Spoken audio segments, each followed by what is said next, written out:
The Virtual Curbside is brought to you in part by a generous grant from Primary Children's Hospital. Primary Children's Hospital, the child first and always. The Virtual Curbside is a production of the Utah chapter of the American Academy of Pediatrics, the Utah AAP, working together to improve children's lives through education, advocacy, and networking.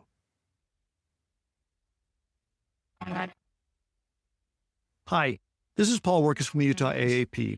Welcome to this week's edition of the Virtual Curbside, where we bring pediatric providers together with subspecialists to get smarter about all things pediatric and better acquainted as a community of caregivers.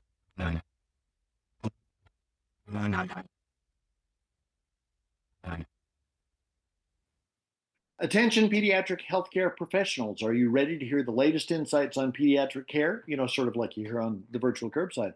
Join us for the 47th Annual Common Problems in Pediatrics Conference happening June 3rd and 4th, 2025, all virtual. This premier event features expert speakers and cutting-edge topics, all from the comfort of your own home or office.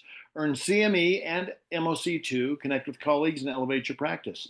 Register now at aaputah.org events.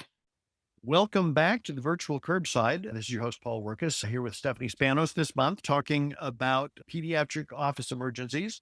It's been very enlightening, and let's be honest, Stephanie, just a little bit terrifying, because this is all real stuff. We don't plan for emergencies because we think they're not going to happen.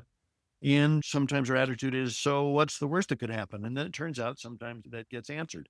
So thanks for giving us some foundation that we can build on. Welcome back. Thank you. My pleasure. Have you developed any disclosures? No. Did not win any special lottery. Okay. Any deep personal feelings you want to share? Anything? Oh, no, just that it's a pleasure to be here, of course. And what you said is correct, that it's terrifying. And I think that the only thing that makes it less terrifying is being proactive about the things that we're talking about. Yeah. One of the things that I really appreciate, and, this is something that's just become so clear to me in the years of having these conversations with people on this podcast, is that the thing that's true is that we're all trying to do the same thing. We're trying to do the best thing for kids, and learning to collaborate with the people who are good at this is so important. And, we've talked about collaborating with EMS, and I think collaborating with folks like yourself who do this on a regular basis and also recognize that we can always do better. And starting from where we are and getting better is the key. Oh, yes. Well, and, personally, I have been doing pediatric emergency medicine for almost 20 years. And I say to everybody that I am teaching and for myself that the day I think I'm done learning is the day I'm dangerous. And the day that I'm done improving is the day that I am dangerous, because I need to consistently be practicing to be my best and to provide the best care. And staying humble is the best thing that I can do. And so I just always challenge myself. Even to this day, I am building new cases to teach of the things that scare me. And there's plenty that scares me, even though I've been doing this forever. I have a dear friend with a lot of experience with construction who says there are only three kinds of houses: houses being built, houses being renovated, and houses falling apart. And I think the same thing is true in a lot of ways of our fund of knowledge, that we're either building it, we're falling apart, or we're working on it. We're trying to add something to it. Yeah. And I think that that's recognizing for us what's the end product, and building houses. But for us, that's the life of a child. It is. Literally. Yep. Yeah. All right. Well, with that cheery note, let's dive into some of the lessons that you've learned from teaching a lot of people, both people in practice and residents. Tell me about planning. I summarized something that you had said here, that a simple plan that works is better than a complicated plan that's too confusing. What do you have to say about that? Well, I think first recognizing that you're a pediatrician office, you do not need to be staffed and stocked and prepared like an emergency department or the pediatric ICU. But that being said, you are the pediatrician office. And so for several families, you are the first go-to. And even when they call your phone and it says in 911, call 911 or go to the emergency department, you are their first line. And so they may bring their child to you and you may find yourself having an emergency. And so it's sort of understanding what's your scope of practice and expectation. That being said, of course, none of us wants a bad outcome for a child. And then also just what's the standard of care? So legally, what are we held to? The standard of care is fairly well established in the literature of the level of preparation that an office should have. And at the very least, that is being prepared for airway breathing and circulation. That first at least 15 minutes. And then it just depends from there. Where is your practice located? What is your EMS arrival time? We've already talked about the importance of activating EMS early, but regardless, sometimes they cannot come quickly. And sometimes that could be an hour, just depending on if you're remote. But, just imagine, for example, a child with gastroenteritis or flu comes in and they are sick and they are dying in front of you from viral sepsis or significant dehydration or hypoglycemia. And then all you have to do is think of the worst case scenario that realistically can appear in a pediatrician office. Mhm. And we know kids have died in pediatrician offices. We have gotten phone calls and we've tried to help with those patients in the office from the ED.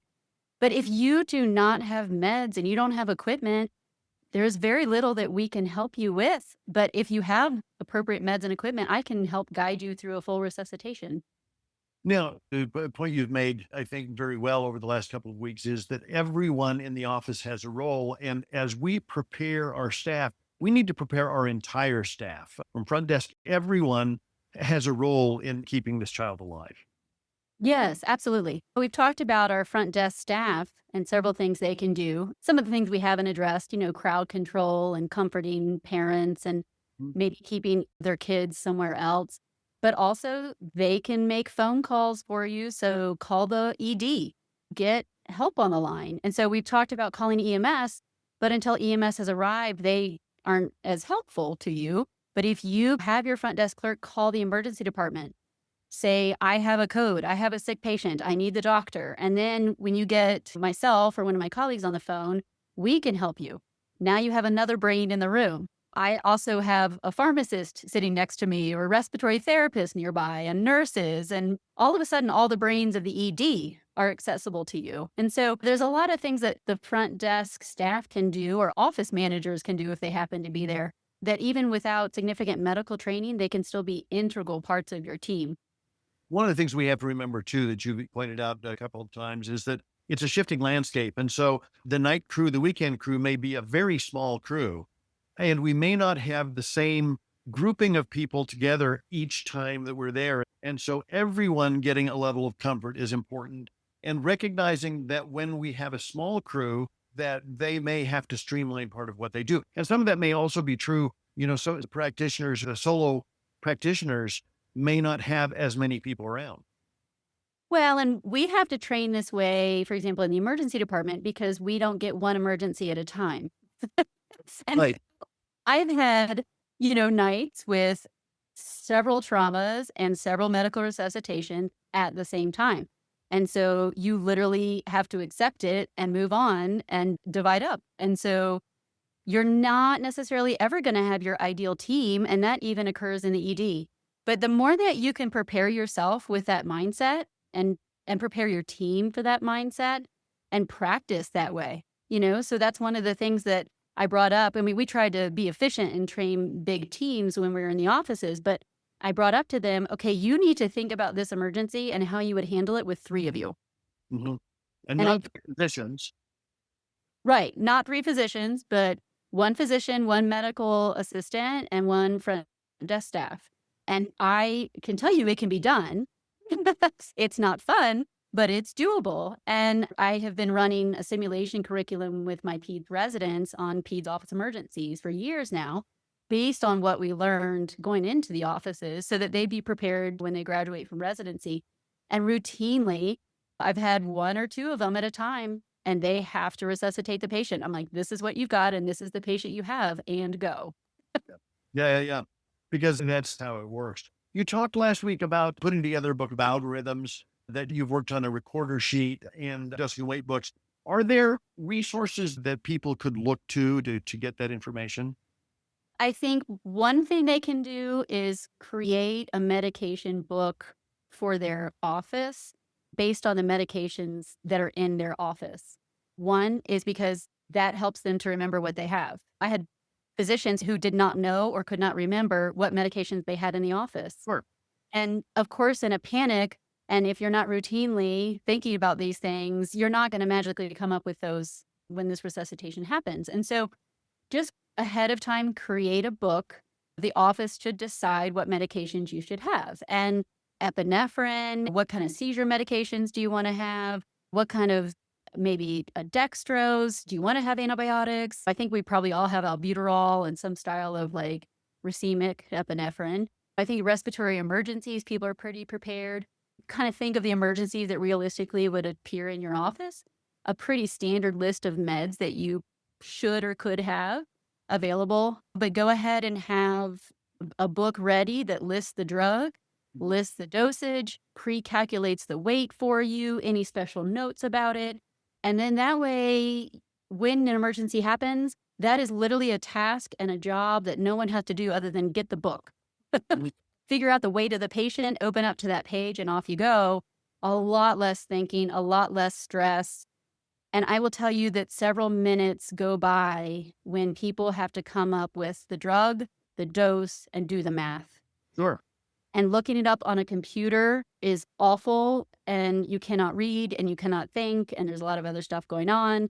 The time to figure things out is not while you're in the middle of a resuscitation. Mhm. Because as you mentioned before, your brain goes to a different place, and that's not a sign of weakness. It's just the way brains work. It is the smartest thing you can do is accept now that that is what's going to happen because you are human. And it's our humanity that makes us care. So that's a good thing. You alluded last week to a Breslau tape. What's a Breslau tape? Yes. So there's a variety of resources available. One I suggest is creating your own medication book. And one of the reasons I suggest making your own is because that way you only have in front of you what are the meds I have in my office. Sure. And so that makes that far more efficient for you. There's no It's if only. Instead of being like, oh, I don't know what we have. Do we have this? Do we have that? And you're the only one that would probably know. So asking everyone else in the room probably isn't helpful. So creating your own medication book. Now, after that, there's probably 3 total things I would say is most helpful, and that's having a drug book. One is some sort of algorithm book. Some people have taken PALS. They felt like that was hospital-based, but the basics of PALS is still applicable in an office. There's obviously things that you'll want to do like CPR and epinephrine that I think are expected from an office. But there are some things that are, for example, adenosine. Most offices don't have adenosine or some of the other medications. But within reason, what PALS suggests to do, several of those things can be done in the office. And then they also have drugs and dosing listed on a PALS card. Breslau is a very common weight-based medication and equipment tape. And so there's a couple systems people have tried. None of them are perfect. Like, let's not pretend any are perfect. But basically, we should not look at a child and guess their weight. We know that we're not good at doing that. So people have tried to develop different systems. Some, I think there's like a palm, using something with a palm and guessing weights and stuff. But the most common is the Breslau tape, and it's a length tape. So you hold it out, and depending on the length of the patient, it estimates the weight. And so then when, for example, a patient comes in and you don't have the opportunity to weigh them, or they're too sick to do that, then we just use this estimation and go with that weight. And sometimes I use that weight and I look at the patient and I'm like, yeah, I think that's probably right. Or maybe I change it a little bit, but you basically then have a weight. And then there's also suggestions for medication dosing. It's already pre-calculated based on that weight, medication doses and equipment sizing for you. In a pediatrician office, I think that is helpful as a way to get a weight and then some of your medication and equipment sizing that you would have in the office. So I think that's helpful. And then the recorder sheet, I think having a recorder sheet for whoever is recording is great. It helps prompt doing everything that we're supposed to do.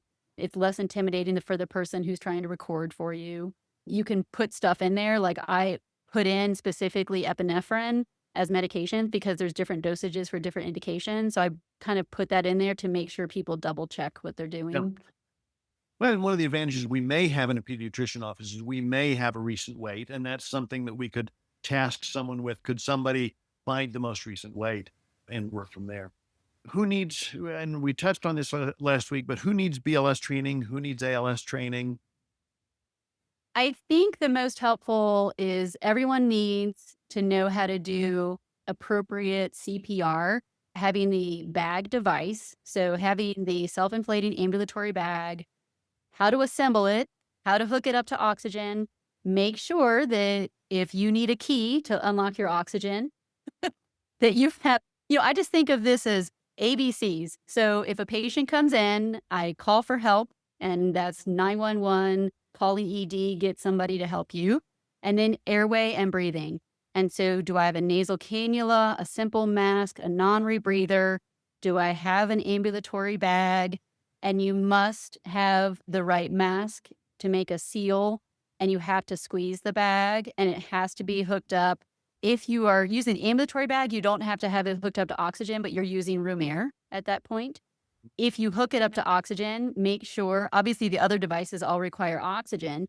Make sure you have oxygen of appropriate tank level, at least 15 liters. Make sure it's a full tank and it's usable. It doesn't have a key that locked the cap. One thing that we saw was that people would hook the patient up to oxygen with like a nasal cannula. And then when they would switch to another device, they'd throw the cannula to the floor and then put the other device on, but not hook it up to oxygen. Or they would hook it up to oxygen, but not turn up the oxygen. And so then they're trying to do things that require higher levels of oxygen, but they were still back on 2 liters. This is why I just say practice is so great, making sure everyone knows how to use each device and truly understands the patient from the patient's face all the way to the oxygen supply is one system, and you need to double check that system each time. Fans to know that it all fits together. We talked last week about making sure that all the parts of the system are compatible. Yes. Having a physician or someone with medical expertise has got to be responsible for the medications and equipment. And that's not just what do we purchase and then your job is done. It's checking what's purchased, making sure it fits together, making sure somebody has to keep track of expiration dates, because you can have all these devices, but your emergency comes 5 years from now, and then you pull things out that are disintegrating is not helpful. So it does require sort of this insight into, I would love to be prepared and have a wonderful resuscitation. And the way to do that is to invest yourself now, time and money, teach your staff, get the equipment, make sure it fits together, keep track of it, make sure it doesn't expire. And with regards to like intubation, we advise the EMS crew not to intubate. We want them to bag because most pediatric patients you can bag. And intubation can go very poorly if you don't do it a lot. And even those of us who do it a lot can still have bad outcomes. And so I'm not suggesting that offices should stock all of like an ER. You don't need to stock like an ER. But actually, I do love that one of the offices did stock LMAs. And I think LMA is great because A laryngeal mask airway. yes, laryngeal mask airway. If you felt the need to intubate, then you can do an LMA. You don't therefore have to stock and maintain all that other equipment and keep your intubation skills up as much. But they actually had a patient with a clogged trach in the parking lot. Like we were doing the simulations and this happened. And so they ran out with the LMA. I was not there yet. This happened and then they told me the story. But they used the LMA and they cut either side of the tube and then they pulled out the clogged trach and put the new tube in. A tube is a tube. Yeah. So, when you think, who are my patients? So if you have patients with trachs, then you need to think, well, what happens if I had a clogged trach in the office, right? So just thinking through, what do I need to do once I've called, hopefully you've called 911 early, but now what? And that's kind of what I thought about titling my thing. You have an emergency, you call 911, now what? Yeah. So having airway, having breathing, and then circulation. Do you have IV supplies? Do you have IO supplies? Do you know how to use them? Do you have fluids? Do you have these in a readily accessible way? Do you have the appropriate epinephrine and then CPR? And then one of the things we haven't touched on yet is the AED. Yes. So the AED, I think, is something that a lot of people think that because it is a public device that we would just magically know and understand. But the bottom line for the AED, if I can kind of summarize it, is that the AED is for a pulseless patient. And the AED is useful for pulseless VFib and pulseless VTAC. So if you have a pulseless patient, then an AED is very effective. But unless you have an AED that is very specialized to do cardioversion, it will not and should not be used on a patient with a pulse. Just remembering what an AED actually does and what it's useful is important.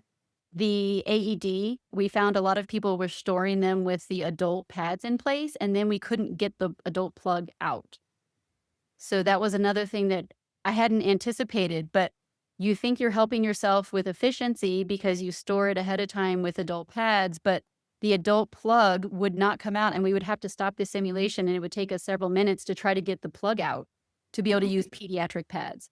I also think if you plug in a set of pads, then it doesn't force you to think about it ahead of time, and you may inappropriately use the wrong pads. And so understanding pediatric pads versus adult pads and when to use the AED is important. Also, another fascinating thing, glucometer.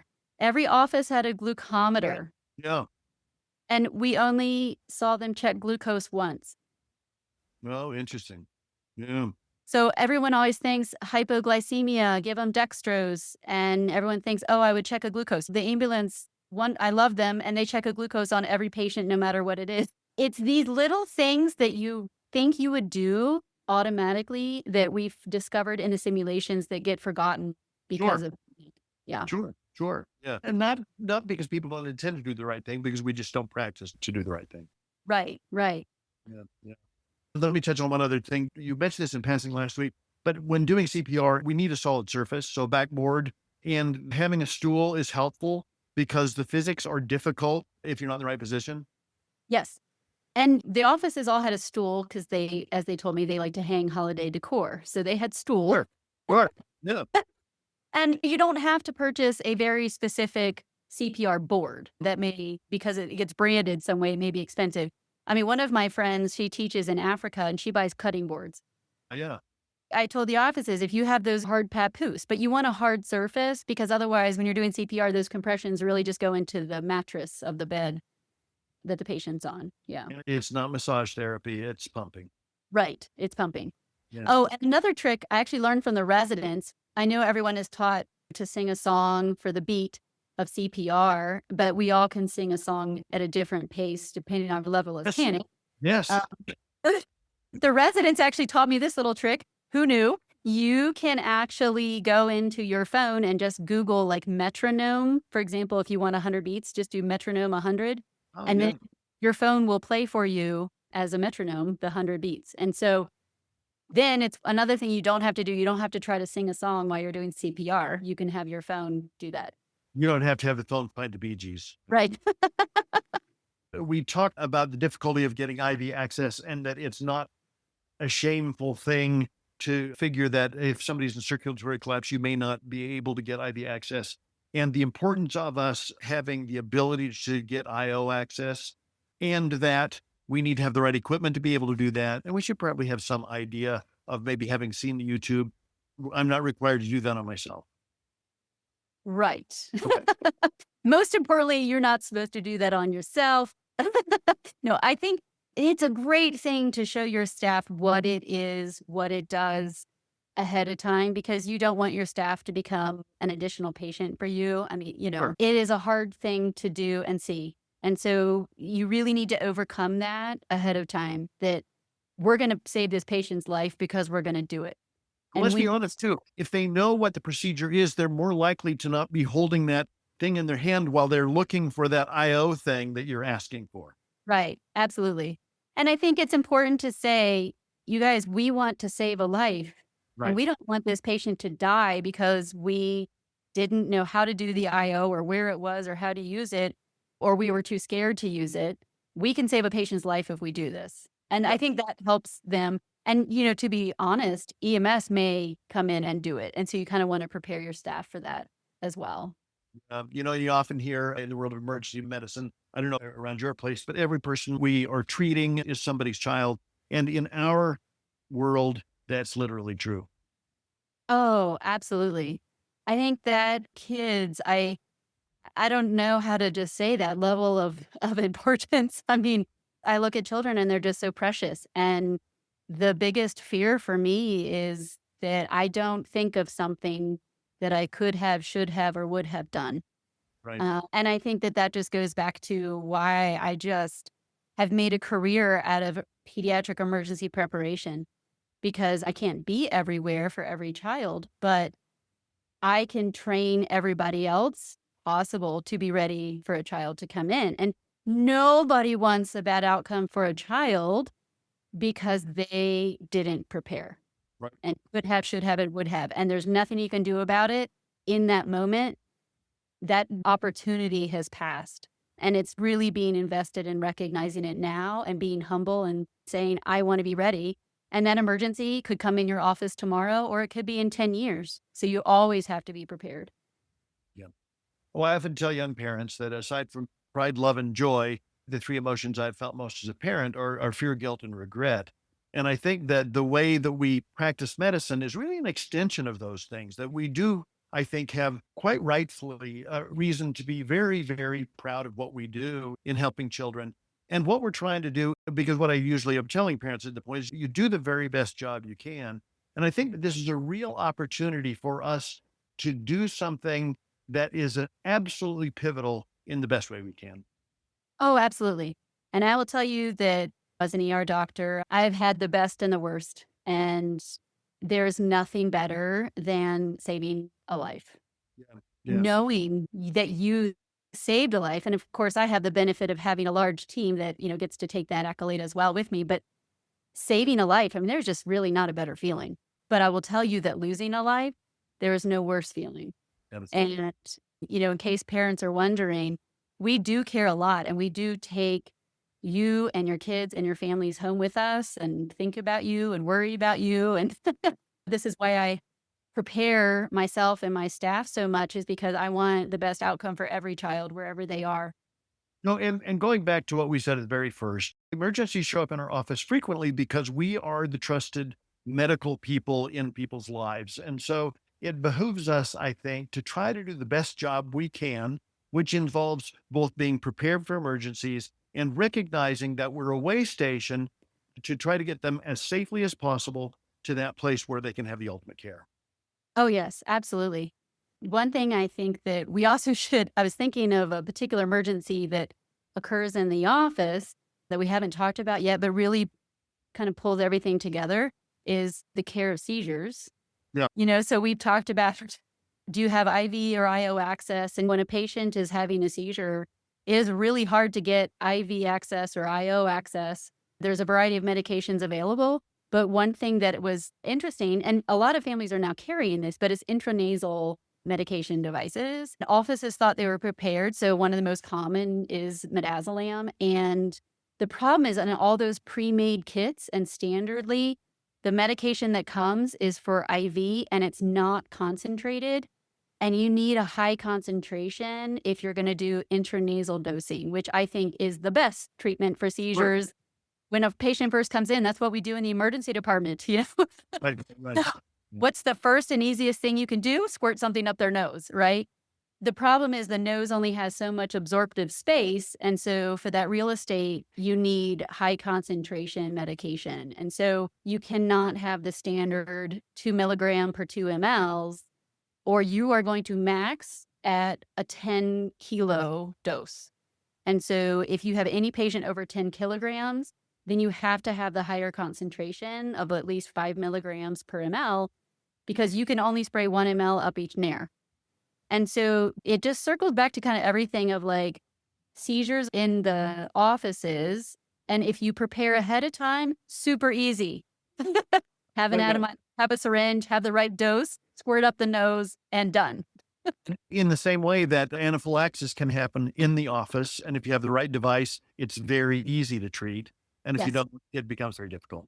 Yes, absolutely. I think two great examples of if you prepare ahead of time, this amazing life-saving moment becomes easy. Right, right.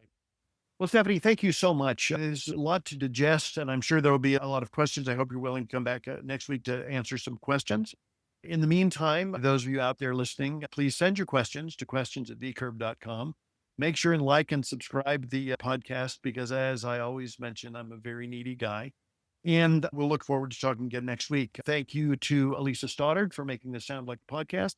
And thanks, Janice, for listening.